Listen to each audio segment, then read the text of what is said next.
You're listening to episode 14 of Sustainable Photography. In this episode, I talk with marketing coach and Pinterest and automation expert Kate Wilkinson. Her message to you is that with some simple steps, it's possible to create a business that makes you money, even when you take a break. Automation is a huge time saver, and Pinterest can bring you website visitors and potential clients, leads, on autopilot. What can be better? Listen to the full conversation to learn more about it. You're listening to Sustainable Photography, where you get support and education to build your profitable business in a way that supports your way of living. I'm Ingvild Kolnes, and after 11 years as a photographer, I want to share what I've learned with you. So if you're looking for confidence, inspiration, and to-the-point tips, keep listening. For full transparency, I also want you to know that I'm a mentor with paid offers, and I might mention some of those in this episode. Okay, Kate, I'm so excited to have you here, and I would love to just talk with you. But first, I'd love to know more about your background, a little bit about you, and how you ended up where you are today. Oh, I love this question. Thank you so much for having me. Like a little side story, this has been a while in the making, us getting together and recording. So I'm so pumped that our schedules have finally aligned. My name is Kate Wilkinson, and I am a business coach and a marketing mentor. And my work infuses helping entrepreneurs to grow their high ticket offers, to create automated cash infusions in their business, and just adding a whole lot of fun and joy to an entrepreneur's business. Because we first met when I was trying to get my Pinterest account to take off, and you helped me so much. It went from like nothing to like over 1 million views in just a couple of months, Amazing. I think. And yeah, Pinterest can be so powerful, and I know you have so much to share about automation, because it's just such a time saver to just have potential clients finding you without you having to do anything. Exactly right. I mean, I love that you had that growth, but there's also like a beautiful testament to you and the quality of your work and the incredible content that you're creating. So it was an absolute joy to work with you with your Pinterest. Automation is like a very broad term. My work focuses on automated lead generation and also automated sales.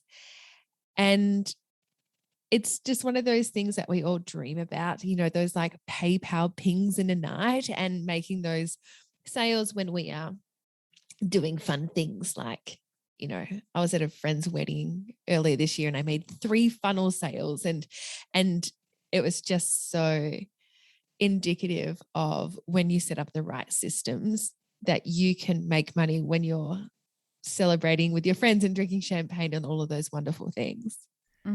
Yeah, absolutely. And I think as a photographer, that would work as like if you're doing like print sales, for example, like having those things set up in the background so they can just do the selling for you. Or it can be like the lead generation, like you said, with people finding you and sending you inquiries while you're doing other things.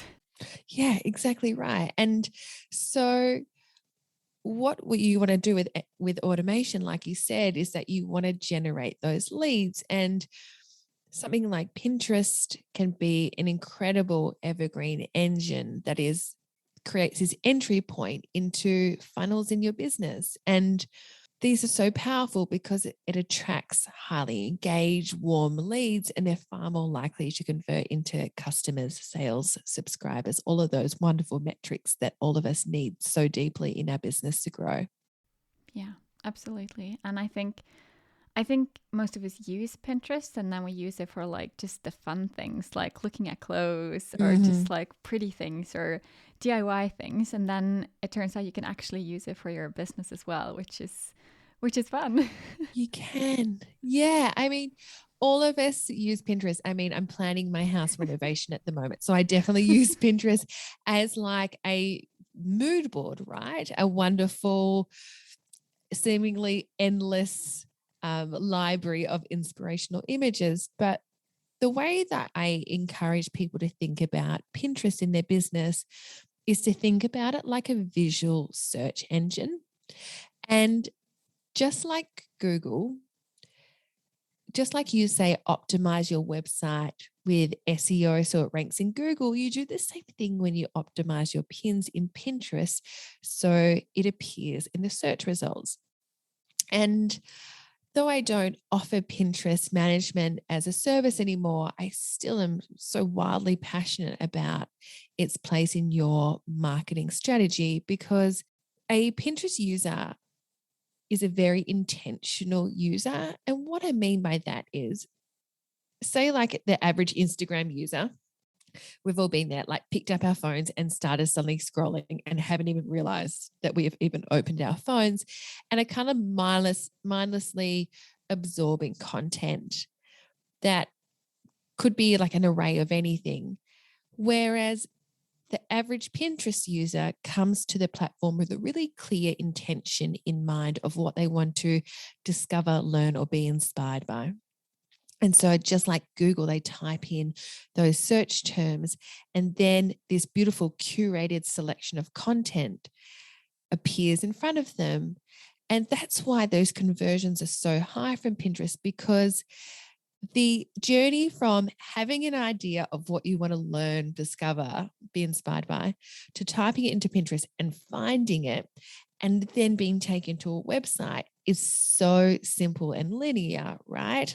Like, I am really excited or interested in this topic, and I can find something almost instantly that matches that search. And so I love Pinterest. It sends me subscribers. It's the biggest generator of sales in my automated sales funnels when I've created a whole bunch of online courses and trainings. And it really has been a game changer for me. I started actually using it, oh my goodness, I have any concept of years anymore, but a very, very long time ago, I used to be a lifestyle blogger. I used to do this when I worked in corporate and needed like a secret creative outlet. And I had this blog where I would make cocktails and decorate cakes and do all these fun things.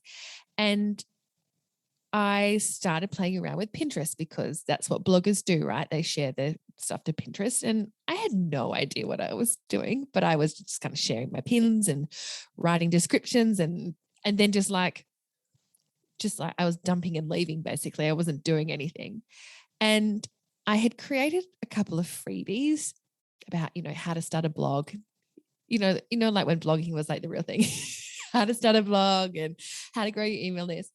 And I had connected it to a free MailChimp account. And then I think it was because I got a notification from MailChimp that I had to start paying. And I was like, why do I have to pay? And then I opened my MailChimp and I had thousands of subscribers that had just been sitting there. They'd just been sitting there cold. Like I don't think they ever heard from me. But I was like, it just unlocked something in my brain. And I was like, there is something in this. And so when I left corporate, I was really burnt out. I'm sure a lot of people listening here are fellow corporate dropouts like me. I was so burnt out and I just wanted to do something wildly different. And so that's how I started my Pinterest journey. Oh, I had no idea. That is so funny. Yeah, it was really fun. I mean, in my business now, every second Friday, I do this section a segment called Cocktails and Convos, where I go live on my Instagram and I share cocktails. And it's like a little bit of a throwback to like my lifestyle blogging days, where I kind of dig out old recipes and make margaritas, which is really fun. Yeah, I've seen you do that on Instagram. It is really good. It's really like, it's a combination of like both worlds, which is nice. Yeah, I mean, there's like really no strategy behind it. I was like, I just want to make delicious drinks on a Friday afternoon, generally so I can share them with my friends. And then I want to share something that I've learned about my business that I can really empower my community with. So yeah, it's very fun. Yeah, that's really good. But as you know, this podcast is about sustainability, and I have to ask you about like your views on sustainability and a sustainable business and what that looks like to you. It looks like a lot of things to me. From a very emotional perspective, a sustainable business has to feel fulfilling and it has to bring you joy. I was on a coaching call to a client just before this, and I said to her, the work that you have to do in your business like it can feel really uncomfortable at times, but at the end of the day, you have to build a business that brings you joy. And if you feel like you're in a soul-sucking business, then that you have created, then there's something to be looked at there and something to be switched around. So it has to feel joyful to feel sustainable. But from my strategic cap, my vision for my business is that it's able to run itself. And it's one that sells for me. And I also help my clients create these systems too, because I believe it's so important. I have had a fair bit of time away from my business this year. So I took 2 months off work. My partner and I, like everyone in Australia who can't leave because we're locked in, bought a 4-wheel drive and drove around half the country. We drove from Perth up to Darwin, and we spent 2 months like swimming in waterfalls and billabongs and looking for crocodiles and and hiking in gorges, and it was just amazing. So to be able to do that less than 4 years into my business, and I completely stepped away. If anyone listening is in Australia, there are large patches of where I was traveling where there was zero phone reception. I would literally go offline for 7 days at a time. And I have an online business manager, and she was just kind of left to kind of deal with any emergencies. But my business continued to make money. And I've also taken time off. I unfortunately lost my best friend to breast cancer this year. And that was just like one of the most devastating things to me. And I took the time off because I needed to.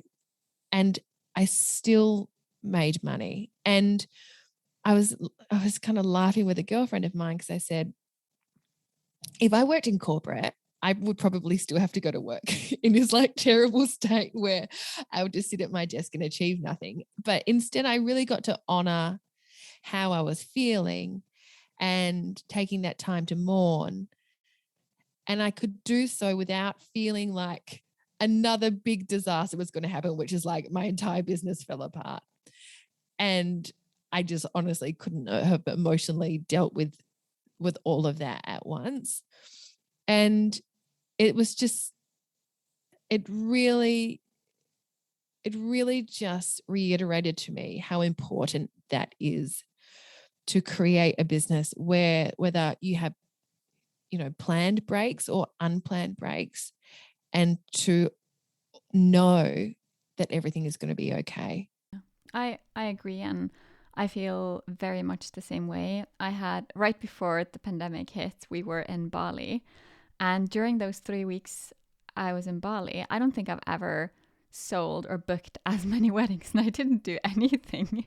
So it's like it can definitely happen if you've just got your system set up in a good way. Exactly right. Yeah, it's so important. And so a business that brings you beautiful, aligned clients, customers, sales, brings the right people into your community that are a match for your work, and you get to serve in a very joyful way is, that's my biggest passion. Yeah, that's really amazing. I think I'd like to talk some more about how or what automation can do for your business. Like, can you just talk some more about your passion for automation?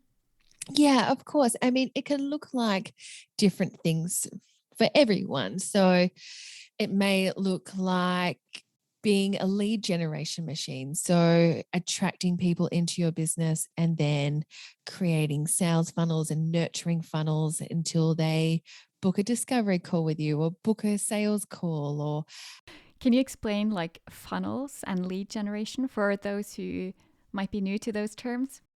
Oh, of course.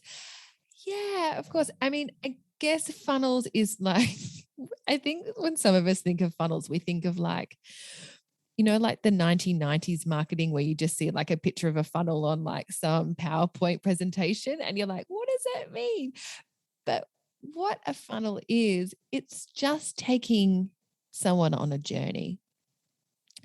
And from discovering you and finding you, however they find you, whether they find you on Instagram or on Pinterest or wherever it may be. And the entry point is just them just seeing who you are when you're just getting on their radar.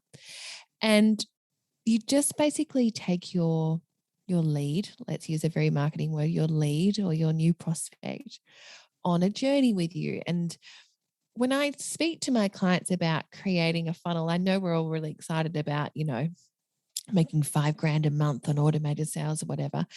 But the most important part of your funnel is to think about the end point where you want them to end up and map backwards. So where do you want someone to end up? Do you want them to book a call with you so they can chat to you about your services? Or do you want them to download an ebook or some templates? Or do you want them to join a wait list for something? So what is the end point? And then basically backtracking to that entry point. So that's just the journey. And it looks like something different for everyone, depending on their business and their goals and what products or services they're selling. But it could be something like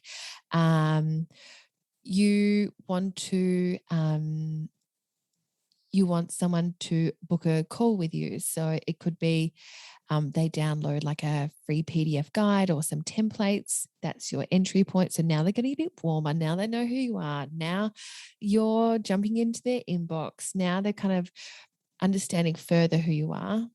And then you might send them 5 emails telling them about your story, how you help them, who you love helping with your business, the transformations that you create, the results that you can generate, the beautiful work that you create. And so we call that in the marketing world like a nurturing sequence, but really it's like dating, right? It's like the perfect analogy of like getting to know each other and developing that relationship further. And then there's the next step. What would you like them to do? Like chat to you about shooting their wedding, or perhaps jumping on a call if you want to coach other photographers. Like, what is that next natural step for them to take? And at each step, it's like a graduation point. You just want them to be ready enough for you to introduce your offer at the right amount of time. Stay with me while we take a quick break. As I mentioned earlier, I'm a mentor, and my main offer is the Sustainable Photography Program. Here's a mini ad for that. The Sustainable Photography Program is different than most courses because instead of focusing only on profit and getting more clients, because I know you're overworked enough as it is, it focuses on creating a lasting business. It's about getting the right amount of the right clients at the right price point. Go to ingvildkolnes.com/sustainable to learn more and to sign up for the waitlist. We never get someone to join our funnel and then try to sell them like a $20,000 package, right? It's all about taking them slowly on that journey. And so when they are ready, you're introducing your product or service at the right time. Yeah, it's funny that you mentioned that whole sending out the PDF and then having them or sending them emails, because I just remembered that I do that. I have a PDF and I send my potential elopement clients emails like after they've signed up for the PDF about elopement tips and tricks and stuff. And I actually created that PDF when we worked together. So that was like your idea. Yeah. I remember. So that was like your idea to me. And I made that PDF and I set up, I think it was like 10 emails going out like once a week. And I did that. It must have been like 3 or 4 years ago. I'm not sure anymore. Probably about 3 years ago. Yeah. So I set that up. And then since then, I haven't touched it. And it just keeps rolling in the background, bringing in potential leads. And it's so fun. I love that.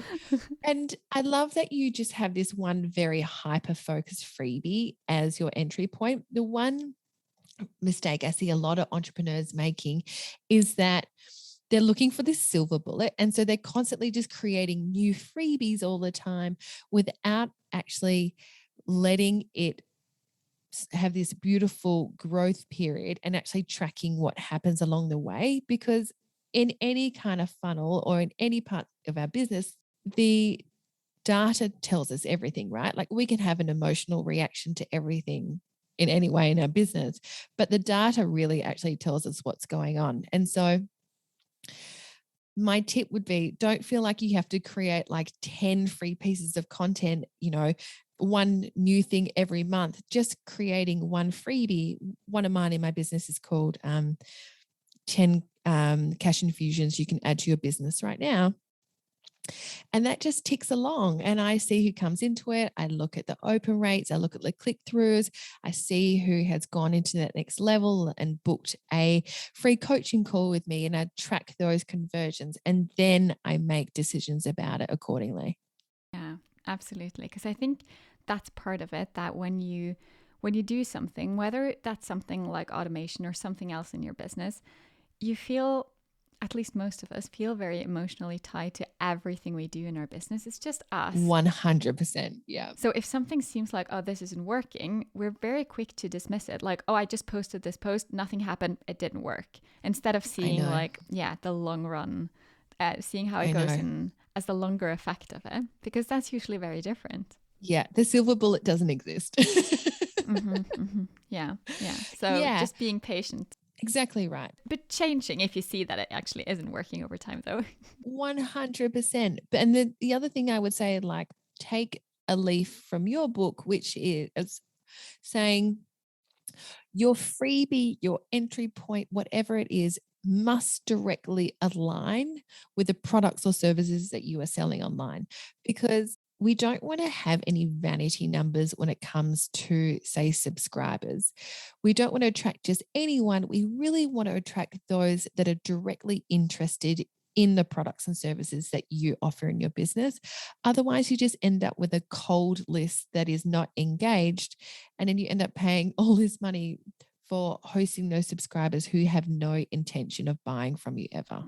Mm-hmm. Yeah, I see this on Instagram as well, where a lot of photographers especially are very caught up in the numbers and they're wanting to get like as many likes as possible.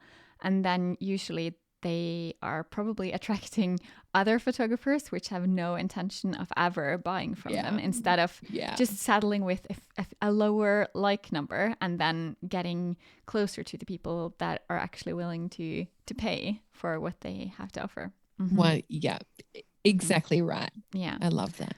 But back to Pinterest, do you have any suggestions on how a photographer can use Pinterest? Like, what's it good for a photographer? Okay, great question. So I always say to a new client who's working with me who wants to get started with Pinterest, think of your Pinterest profile like a billboard for your business.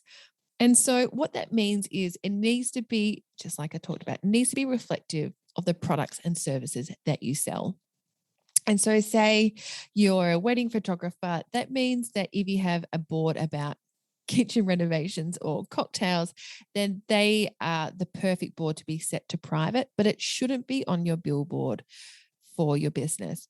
And this is very much a strategy that we use to tell Pinterest exactly what you should be ranking for in the search engine. Now, when it comes to like what to share on Pinterest, the answer is any content that you are publishing online, share it to Pinterest. If you've got a freebie, if you've got images from your beautiful galleries, if you've got products, digital, physical, whatever they are, share them to Pinterest. If you have a page on your website where you share your favorite tools that you love to use for your business, like your favorite, I'm going to like bastardize the photography industry, but like your favorite lens, for example, and you have an affiliate link from Amazon for that, you can share that to Pinterest. You can make affiliate sales. So any content you are sharing online, share to Pinterest. When it comes to what boards to set up, because all of your non-relevant ones are set to secret, think about what you want to be found for. So the first tip is make sure you name your boards very specific titles. So for example, instead of something like happily ever after. You call it the phrase that you want people to find you for, what someone is actually going to be typing into the Pinterest search engine. So it'll be like summer weddings, for example, or wedding decor, or wedding locations, for example. The other tip is, now as Pinterest evolves, the more specific, the better.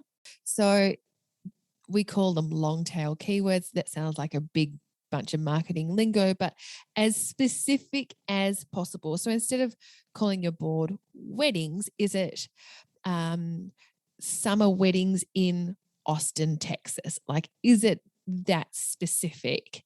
Because you want to keep refining people's search results so they find the right people, which is you. You don't want to attract people who are in London who are looking for a photographer. You want to be discovered by people who are actually searching for photographers in your area. You can also, like, let's just play around with the Austin thing. You continue to be really specific. We could be like, Austin wedding photographer is your board, or wedding locations, or best places to propose in Austin. Like, these are things that you should be, these are the types of boards that you should be creating and sharing all of your relevant content to those boards. I think you're very right when it comes to that whole not just naming it weddings, because I think we think that there's so much competition just because there's so many photographers, and then in reality only a fraction of them are actually in our area or are actually doing what we want to do. And we shouldn't worry about like the big picture and instead focus on what it is we want to do. So that long tail keyword thing, that fits perfectly into that. Yeah, exactly right. Just make sure you're attracting the right people into your business. But do you have to have a blog to use Pinterest? Because that's always what I've been told. You definitely don't need to have a blog, but you need to be sharing content online from your website. So if you've got a freebie, if you've got a list of your favorite tools, if you've got photos from your galleries, so any of those pieces of content, because the journey you want someone to take is they search for something on Pinterest, they discover your pins, and they come to your website. Now, there is a bit of a trend at the moment of sharing your Instagram posts to Pinterest.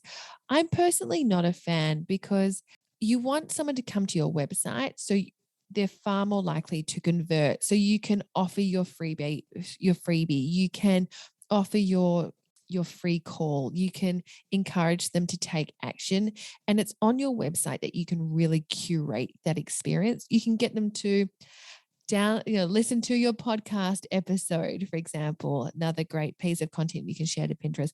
But you really want to be the one who is in charge of that experience, not just sending them to Instagram where they can suddenly get lost in the feed and quickly move away from your content back into the feed. Yeah. Yeah. But can you share, like, if you don't have a blog and you only have 5 different pages on your website, you don't have a freebie, can you just share like, oh, this is my favorite image, I'm going to share that, and oh, I love this image, I'm going to share that? Can you do that kind of sharing, or does it have to be multiple links you're sharing? It doesn't have to be multiple links, as long as it's coming back to your website and it's reflective of what you want someone to find and what you want someone to see and then come over to your website. Absolutely. Oh, okay. Good. Yeah. I thought that maybe it was considered spam if you kept sharing the same link over and over. So Pinterest has changed in the last couple of years. And so the rules used to say you can only share one pin or one graphic once if it's going to the same link. Pinterest has come out and said the link or the URL that it links to, that can be the same. You can share that 20 times. What needs to actually change is the actual imagery. So say you write a blog post, or say you publish a podcast episode on your website. And so you can share like 20 different graphics, 20 different designs that linked to that one podcast episode. You can have 50 different graphics that link to the same podcast episode. That's fine. What Pinterest wants to see is that you've got fresh imagery, even though the web page that it is linked to hasn't changed. That's absolutely fine. Perfect. Okay. It changed about a year and a half ago, I'm going to guess. Yeah. Okay. Yeah. Cool. Good. What about you when it comes to Pinterest and automation? Have you made any mistakes? I love asking that because I feel like everyone just talks about the way it should be, and then everyone's like afraid to say like where they messed up. And I think that's usually where you can learn the most. So I want to ask. Oh, I've made so many mistakes. I have made so many mistakes when it comes to automation, when it comes to Pinterest. I think the biggest one early on was just collecting all of these subscribers and just letting them go ice cold. Like, what a wasted opportunity for me to monetize that list somehow, like create a training, sell a workshop, sell a resource, something, even if it was a low cost offer. I had so many people on my list that just went ice cold, and I think I really missed an opportunity there. My second mistake has definitely been creating too many offers and offers that weren't aligned with my big business vision. So I created like Instagram highlight templates. I created freebies. I created Pinterest templates. I created launch graphics for Canva, like all of these freebies that just attracted all of the wrong people to my list, because I've attracted someone who downloads a Instagram highlight cover and then I want to sell them like a course on becoming a Pinterest virtual assistant or how to create your first online course or one of those things. And there's like no direct correlation or connection between my freebie and what I eventually want them to buy. And I think, oh my goodness, where do I keep going? Another mistake I've definitely made is with my offers, not using what is now very commonly known as the value ladder, or it's also called, I call it graduation points. But what it basically means is instead of just creating a product suite for my business that takes someone on a journey from low to high, I just created a whole bunch of very disconnected offers in my business. And by offers, I mean like ways to work with me that you pay for, whether it was like coaching or VIP days. And then there was like all these mini courses. And so there was, in the very early days of my business, like an absolute mess of all these paid offers that didn't actually, again, help me attract the right person, and meant that it was really hard for me to increase the lifetime value of someone coming into my business, because once they had done one thing, there wasn't a next point that they could go to. And then once they had bought high ticket, how do I sell to them again? And so they just stay in my inner circle. And that's something I coach my clients on a lot, is creating a really cohesive product suite.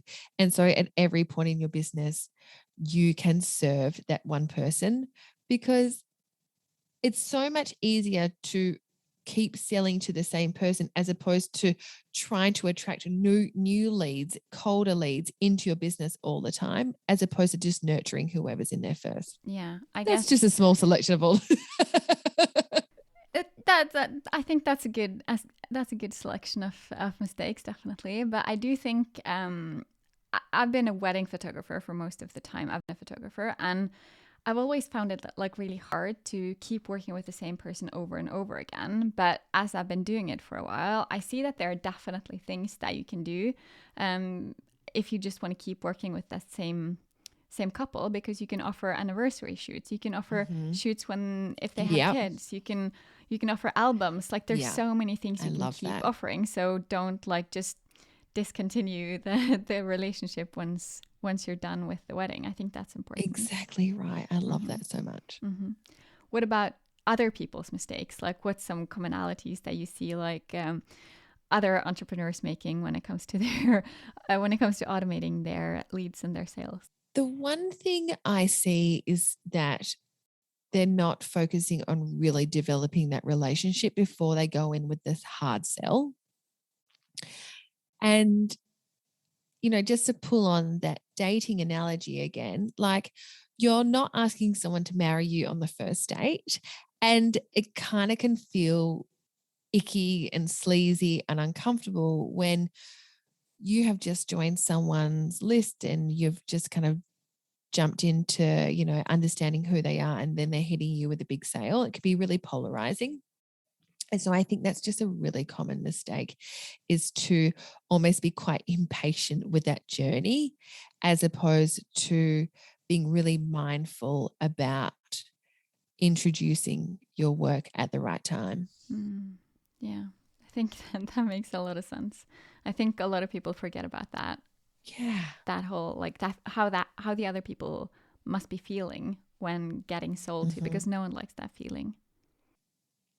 Absolutely. And from a customer or subscriber's perspective, they just don't really understand that they need whatever it is that you're offering. They don't realize they need it yet. So I talk to my clients a lot about making your audience problem aware, then agitating further, and then introducing your product as a solution. And it's only once you've taken them on that journey that firstly they identify where they are now, then they are agitated to the point of really being quite desperate and in need of a solution. And then at that point, they are primed to buy. And you can't rush that journey, because they need to go on that. Because if you introduce your product too early, it's just going to get caught up in all the other online noise, and they're not going to actually deeply understand that it's needed in their life and the transformation and impact it can truly make. Yeah, that also makes a lot of sense. But what about you and your passion around this topic? Where does it come from? Look, it comes from a lot of places. I left corporate very burnt out. And my story is really, I was working in a corporate job that wasn't the right job for me. I ended up in a role that I probably rushed into. And so I found myself quite miserable. I used to cry in my car at work. I mean, honestly, on my lunch break. And so I decided that I wanted to finally make the leap and start my own business. And so I was hustling really hard. I was getting up at 5 a.m. I was doing hardcore cardio exercise. I thought it would help me burn off all this tension. And then I was working before work, and I was going to work all day and showing up as my best self and making sure that no one knew that, I didn't love my job. And I was a team lead of a digital department in a big corporate agency. And then I would come home and I would work. And I was so burnt out by the time that I left corporate. And it was at the time, it's about 4 years ago, where hustle culture was really being glorified on Instagram, where it was, this rise and grind, and, you should hustle hard. And it would just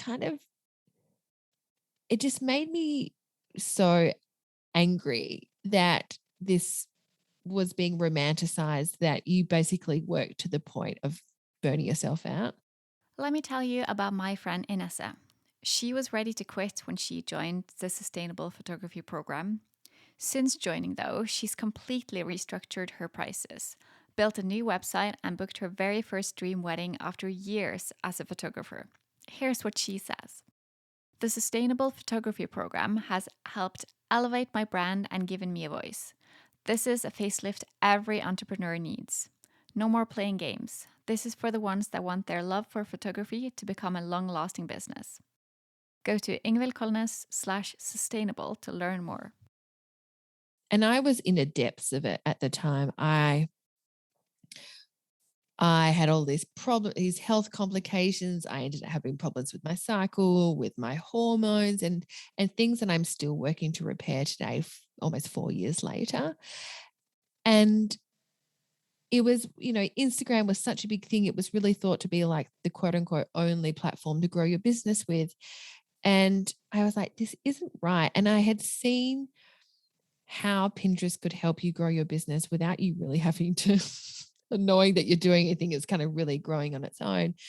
And I decided then that I wanted to help other entrepreneurs grow their business in a way that didn't mean that they had to show up every day, that they had to create new content all the time, that they had to constantly be, this is at the time everyone's like, you have to post every single day, and I saw clients come to me that were just kind of drowning in this immense amount of pressure to create new content that must be like engaging and inspirational and transformational and all these things. And they were feeling so overwhelmed. And then they were so focused on it that it just meant that they couldn't focus on other important things in their business. And I just really wanted to change all of that. And so that's really where the passion came from. And then building automated sales funnels to say, sell your online courses and grow your leads. It was just a knock-on effect from working with a lot of, in particular, business and life coaches on their Pinterest marketing, because I saw that they were trying so hard to sell one-on-one coaching. But at the end of the day, it gets to a point where it caps your income. You need to have other passive sales coming into your business that help support you. And that's just so multi-layered, because being supported by passive sales coming into your business means that you can really have fun and play around with your business too. It means you can take risks and try new offers and completely, steer your business in a different direction, and never be scared that the sales are just going to stop, that you're still going to have this beautiful baseline of income coming in every month. It gives you so much creative freedom. It just, worrying about money and sales occupies so much of our brain, right? And to know that you are somewhat supported by passive sales and that you can have that creative freedom, it's just, I wanted to change a lot of things, as you can tell. I wanted to change people going from, that feast to famine. I was also seeing this with my life coach clients. They would launch a new offer or launch a new course, and then, they have this big upward spike of money coming into the business, only for it to completely drop off the next month. And that is so hard from so many parts of our business. Like, it's stressful. It makes it really hard to budget. It makes it really hard for us to plan for the future. It makes it really hard for us to hire staff and invest more in our business. And so building that baseline again really means that you don't go from that feast to famine every single month just because you've launched something or created a new offer and just had like a once-off spike. I understand how that must be really fueling you. Yeah. Yeah. I mean, it's really just about creating a business that you truly love and truly serves you. Yeah. And I think, well, you already kind of talked a little bit about it now, but the difference between Pinterest as a marketing platform versus like Instagram or Facebook or something like that, maybe you can speak to a little bit of the difference or the power of Pinterest compared to, the struggle of Instagram in a way. So like the average lifespan of an Instagram post is what, like 24 to 48 hours, where the average lifespan of a Pinterest pin is 7+ months. I mean, I still get traffic to blog posts that I wrote 6 years ago from Pinterest. And so what that means is I wrote a blog post once, I shared a graphic to Pinterest, and it's like this big, beautiful evergreen engine. What that means is that it just keeps getting reshared and reshared and reshared. And so it never dies. Not like an Instagram post where it's just like, I saw it once and then like it's gone forever unless I jump back onto your feed, onto your profile, I should say. A Pinterest pin is reshared or repinned, as it's called, over and over again. And that's why it's so powerful. I mean, for a very small investment of time, like 15 minutes to share a couple of graphics and write a caption in it, you can get 6 years worth of traffic. I mean, it's just absolutely extraordinary. The return on investment and return on time. It also just means that you're not having to generate new content daily. You can have just a handful of blog posts. You can have a handful of podcast episodes. You can have a couple of digital products. You can have a couple of albums from weddings that you have shot. And still with a small amount of content, you can generate an extraordinary amount of traffic for months and years to come. It's so incredible that way. And it's kind of, it's a funny old thing because I check my ConvertKit and I'm like, oh, someone signed up for that thing that I created 6 years ago. I mean, it's such a weird thing to happen. It's like, I'd forgotten about that. And I was like, where are these subscribers coming from? What are they doing? Oh, they're going to that freebie I created 6 years ago. I mean, it's not often in this digital age where things really have that much of a lifespan, right? Like we're in this like disposable digital world, and Pinterest just continues to churn out incredible traffic and qualified leads to your business. This might have changed as well, since it's been a while since I've been updated on the world of Pinterest. But it used to be, the way I've understood it is that Pinterest works so well for us creators because most of people who are on Pinterest, they're just there to pin stuff and look for stuff. They're not there putting out stuff. So Pinterest users are actually working for you in a way. I love the way you said that. That is so true, because a Pinterest user is going there to discover something. You're exactly right. They're not going there to like share their holiday photos or, you know, like a picture of what they ate for breakfast like they do on Instagram. They're going there to consume. I love the way you put that so much. Mm-hmm. Yeah, so that's a big difference. But I don't know how it is today, if you still have to share, because that was a big part of it previously, that as a dedicated Pinterest user, you had to like pin other people's pins as well as part of your strategy. Is that still the case?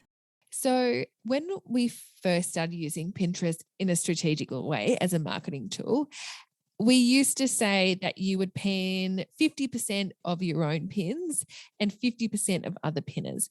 Now that scale has changed. And so Pinterest has come out and said you should share mostly your own content. And that's from the perspective of a Pinterest marketer. So always prioritize sharing your work. Perfect. That's really good news. If someone wants to get started when it comes to automation, Pinterest, and they want to get started right now, what do they do? What's the first step? To get started on Pinterest, I would say set up a Pinterest profile, create some boards that reflect the products and services you sell, and start sharing your work. And the thing with Pinterest to be really mindful of, that I definitely need to mention to everyone that's listening, is that it's very much a slow burn platform. So it will never behave the same way as Instagram. And I know that's really hard in this day and age where we love to like post something on Instagram and get a whole flurry of likes all at once. Pinterest is a whole different beast. And so it's a slow burn platform. What I mean is it can take a while for the momentum to grow, but once the momentum is there, then you're off and running. So it requires patience, and that would be my number one tip for anyone getting started with Pinterest. Be patient. It can take up to 4 months for your Pinterest pins to start ranking in Pinterest and start appearing in the right search results. Think of it just like Google. You know, like Google's trying to understand your website and understand how to rank you and what keywords are relevant and how it should display you. Pinterest is exactly the same. Okay, it's slower than Google, but it really does take time. But know that the payoff is so great. Like, what if I said to you, you just have to wait 3 months, but then you're going to get 6 months or 6 years worth of traffic, I should say. You just have to have that in your mind that it does take time. And so set up a profile, create some boards with really specific board names, start sharing your work, and just be patient. Yay, that's really good. And if you can recommend doing something in order to build a sustainable business, what would you recommend? So I teach and coach on what I call the money margarita. This is like a very cocktail related podcast interview. But what the money margarita is about having multiple income streams in your business. And, as you know, from what I've been talking about today, I am wildly passionate about that. And so that's about having some passive income coming in, whether it be, like I talked about before, digital products or online courses or trainings or masterclasses, some passive piece that it can sell itself. Then having your mid-tier and your high ticket. And so just being diverse in your product offering and making sure it's not all tied to your time. And so creating a product suite very strategically that incorporates ingredients in your margarita that can sell themselves without you having to be involved. I love that. And I just want to add quickly some ideas for photographers when it comes to something passive. It can be something like selling prints on automation. Yes. It can be like renting out, for example, a client wardrobe, and it can be selling albums, or like if you want to do like the course route, you can do like a mini course on how parents can photograph their own kids. Like there's so much you can do. Presets, that's huge for both photographers and for non-photographers who want to just do something with their mobile images, for example. Like there's so much I'm all about the Lightroom presets. I love them so much. Yeah, it's been amazing. Yeah, I love that. Perfect. So when we were all in COVID lockdown, a entrepreneur that was in a Facebook group that I'm in wanted to have some fresh imagery for her website, but obviously she couldn't get a photographer to come to her house, and so she hired a photographer that Skyped her and then showed her like how to position the camera and like coached her through how to pose and like what angles, and she ended up with this incredible home shot photographs for her website. And I just thought that was just such a beautiful indication of how innovative everyone has been during these times. So I just absolutely love that for photographers too. Yeah. There's always something you can do, just thinking a little bit outside the box. It's amazing. I love that. Yeah. Well, where can the listener go to learn more from you, Kate? I am Kate Wilkinson on all of the platforms. So obviously I'm on Pinterest. You can find me on my website, katewilkinsonCreative.com, and on Instagram.